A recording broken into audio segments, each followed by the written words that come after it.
119% d'endettement et une dette dissimulée, Ousmane Sonko vient de frapper un grand coup. Le Premier ministre sénégalais ne mâche plus ses mots face au FMI et aux partenaires internationaux. Comment le Sénégal compte-t-il s'en sortir sans restructurer sa dette?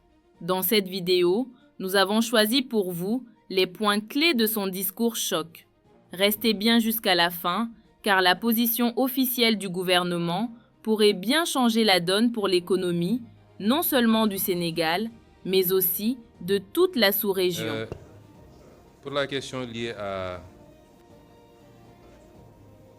la restructuration, je vous rappelle que nous savons tous la situation dont nous avons hérité, qui au début avait fait l'objet de toutes sortes de contestations et de remises en question. Aujourd'hui, au moins, il n'y a plus de débat sur la réalité de cette dette cachée par l'ancien régime, ce qui est d'une particulière gravité et toutes les conséquences de droit vont en être tirées.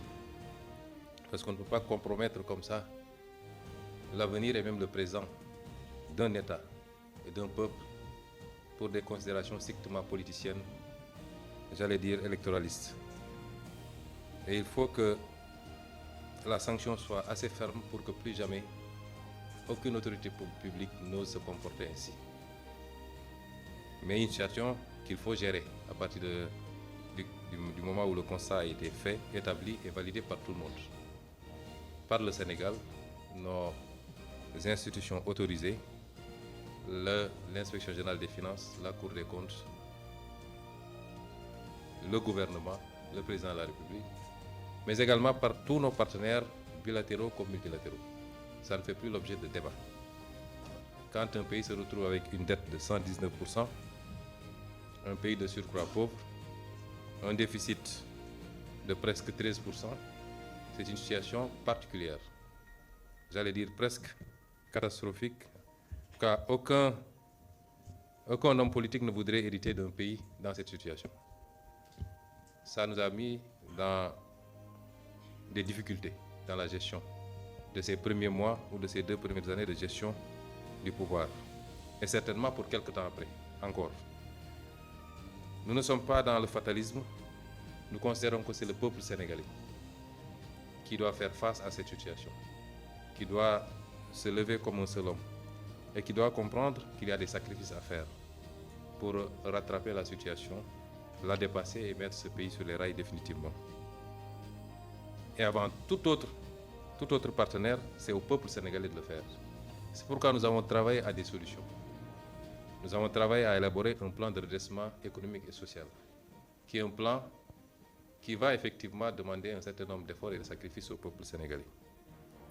Nous avons aussi lancé un vaste programme de rattrapage budgétaire, de rationalisation, aussi bien des recettes que des dépenses budgétaires.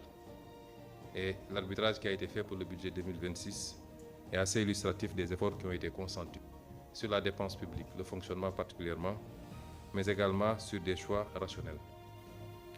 Et les discussions avec nos partenaires ont tourné autour de ça. Nous avons considéré que, certes, il y a des difficultés, mais tous les travaux que nous avons réalisés nous permettent de voir ou d'entrevoir la possibilité de sortir de cette situation sans avoir besoin d'une restructuration.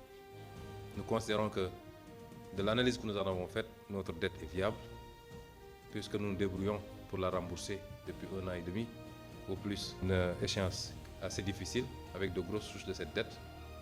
Mais jusqu'à présent, et sans aucun apport, nous avons réussi à refinancer cette dette, et principalement sur le marché régional.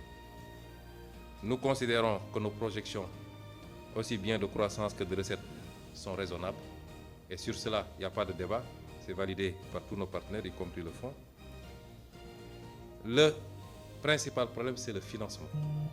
Nous considérons que les efforts que nous faisons à partir du plan de redressement, qui, rien que pour ce budget, nous permet de générer 960 milliards de plus additionnels au budget, et ça va aller crescendo à partir de 2027, pourrait nous permettre de combler une bonne partie de ce gap. Et nous sommes mis à envisager pas mal de solutions avec d'autres partenaires qui nous donnent à penser que nous pouvons y parvenir. Et c'est ça le rôle du Fonds monétaire international. C'est quand les États sont dans ces situations et qu'ils parviennent par eux-mêmes et par leurs efforts à tenir le coup, à faire des efforts substantiels pour continuer à tourner, c'est là où on attend le Fonds monétaire international. Le Fonds monétaire international n'est pas une banque ou un prêteur en premier ressort, en principe. C'est un dévoiement des missions du Fonds. Et le Fonds monétaire a une part de responsabilité sur la situation que nous vivons. Parce qu'il était là, il venait faire ses staff visites, ses revues. Il ne peut pas dire qu'il n'était pas informé de ce qui s'est passé. Et c'est pourquoi d'autres pays ont été dans cette situation. Je vous citer par exemple l'Égypte. Et le Fonds est venu appuyer l'Égypte. Qu'est-ce qu'avait dit la directrice générale? Je ne peux pas abandonner un pays qui est dans cette situation et qui fait des efforts pour se relever. Les indicateurs de l'Égypte n'étaient pas plus reluisants que les nôtres actuellement. Et donc, nous ne pouvons pas comprendre qu'on veuille nous imposer une restructuration dans ces conditions.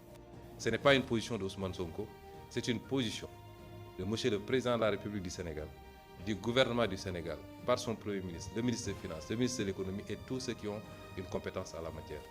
Et nous continuons à rester sur cette position, rien n'a changé entre-temps. Ce n'est pas des déclarations d'économistes ou de quelques autres composantes qui vont nous amener à changer de position. Mais c'est un partenariat. Chaque partenaire en tire les conséquences qu'il voudra. Mais la position officielle, c'est qu'on ne veut pas de cette restructuration. Je vous remercie. Le message est clair. Le Sénégal veut reprendre la main sur son destin économique. Si cette vidéo vous a aidé à y voir plus clair, lâchez un gros pouce bleu et partagez la vidéo. On suit ce dossier de très près, alors activez la cloche pour être alerté des prochaines mises à jour. Merci d'avoir regardé et à la prochaine.